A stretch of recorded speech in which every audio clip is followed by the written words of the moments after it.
eccentrically control the motion of the forefoot down to the floor.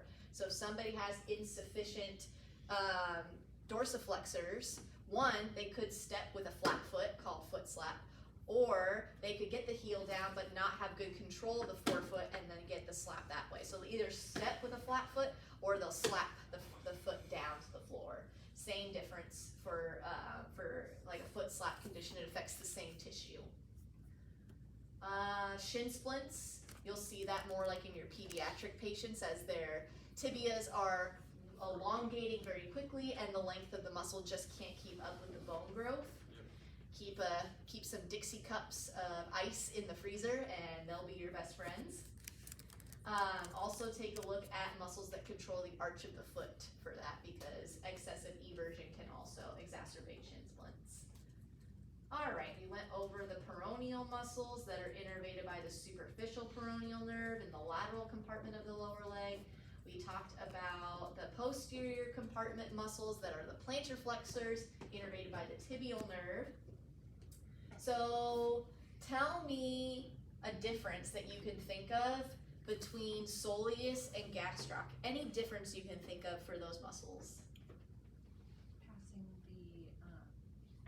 or like attaching up to the humerus. Yeah, the femur. Yeah, it happens all the time. Don't feel bad. Even I did it earlier. You don't even recognize it. So yeah, so which muscle attaches onto the femur? The gastroc. The gastroc. So it can do what at the knee? Flex the knee. Excellent. So we talked about how stretching the soleus versus gastroc looks differently. What other differences can you guys think of between those two tissues?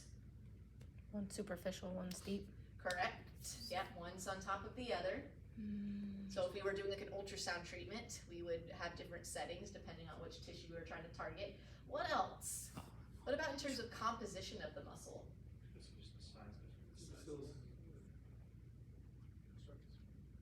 How often do we need, say, soleus to activate? Is that a muscle that we only use once in a while to lift something heavy? Or is that a muscle that has to support our body for long stretches of time? Long stretches. So would you say that that is more of a postural or endurance-based slow twitch fiber type muscle? Mm-hmm. Yes, you would. Yes, you would. The gastroc is more of a fast twitch muscle that we use for jumping and sprinting. That's the difference. All right, we already went through the example of our plantar flexors as a second class lever system for heel raises.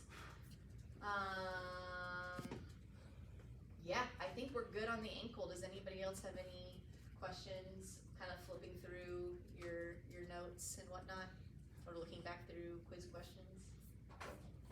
Alrighty, so let me flip through the rest of the gait cycle. I think we covered it all though as we were breaking those things down. Oh, so let's talk about some other gait deviations real quick. What about high stepping gait, hip hiking gait, or hip circumduction gait? What do those three deviations have in common? What's something that could cause someone to use any one of those deviations? Isn't circumduction weakness in the hip flexors? So Could be. They can't bring their leg up, so they don't have to. Yeah, so we're dealing with a foot clearance issue now, right? So think up towards the level of the hip. What would cause somebody to have difficulty clearing the foot during the gait cycle if everything below the knee was functioning normally?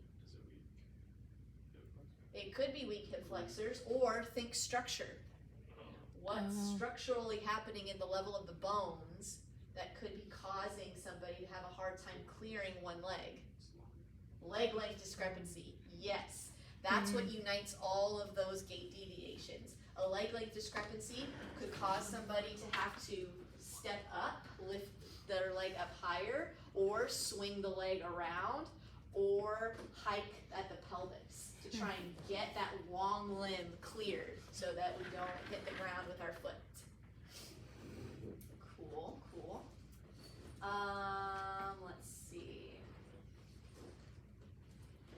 Clearance, advance the long leg, extra clearance. Yep, good. And we talked about Trendelenburg gait if somebody has a weak glute med. We talked about how someone might walk with like a crouched gait if they have really tight hamstrings or really weak hamstrings, or not weak, just really tight hamstrings, preventing the full eccentric lengthening during that terminal stance phase. Okay. Let's see, what else? Ooh, vaulting gait. I don't think that one is on the final next week, but I'll just mention it again that it can be used in the leg to clear the limit of leg length discrepancy. I mostly see that one though with patients who have a lot of like spasticity in their calves. So we know that the plantar flexors kick on during stance phase. If somebody has a neurological condition that causes those muscles to turn on when they shouldn't be, we'll actually see the heel lift as those plantar flexors turn on to support the leg. They'll activate too much, and that will cause somebody to actually press up onto their heel before the other foot touches the ground. That's vaulting gait. Okay. Do you guys remember about like how somebody will walk if their quadriceps are really weak? Sorry, no. Well, that could be their knee could buckle. How might somebody compensate for weak quads though with the rest of their body? I'm gonna fall. So Weak quads, hamstrings. how are they going to compensate for that? To try and hold the knee in an extended position if the quads can't do it. They swing the leg forward, right? And then they, The quads aren't involved in swing phase. I'm talking about stance phase. That's where the quads are activated most, right? The quads normally turn on during stance phase to control the position of the knee as we put weight on our leg and have all of our body weight on our leg. Be short step. Say it loud, say it proud. like trunk flexion. Yes, they're gonna flex the trunk forward because now I've got more weight in front of the knee. That's gonna push the knee backwards, which means it's gonna stay straight. So they're gonna walk like this. My quads aren't doing anything right now. They are jello, completely inactivated. I'm using the torque of my body weight to force that knee back because my muscle can't do it. Can we appreciate how that happens? Do we need to stand up and try it?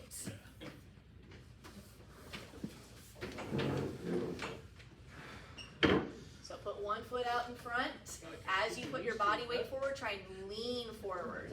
Get your weight past your knee.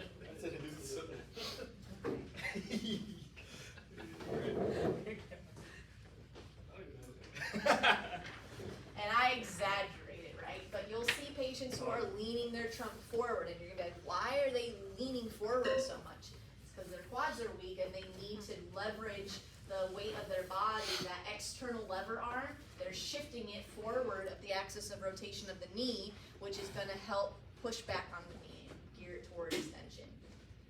Alrighty. Alright, that's gaits. How are we feeling? Do we want to try and tackle the spine? Or are we starting to get a little checked out?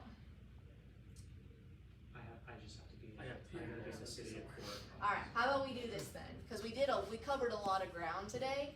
How about office hours on Monday, we tackle the spine and the upper extremity? That way you guys can kind of take your lists home for the lower extremity and do a little review, and then you guys can ask me individual questions on that as needed. Cool. Alrighty, then I will see you all in the morning for our last new lab activity, bandaging.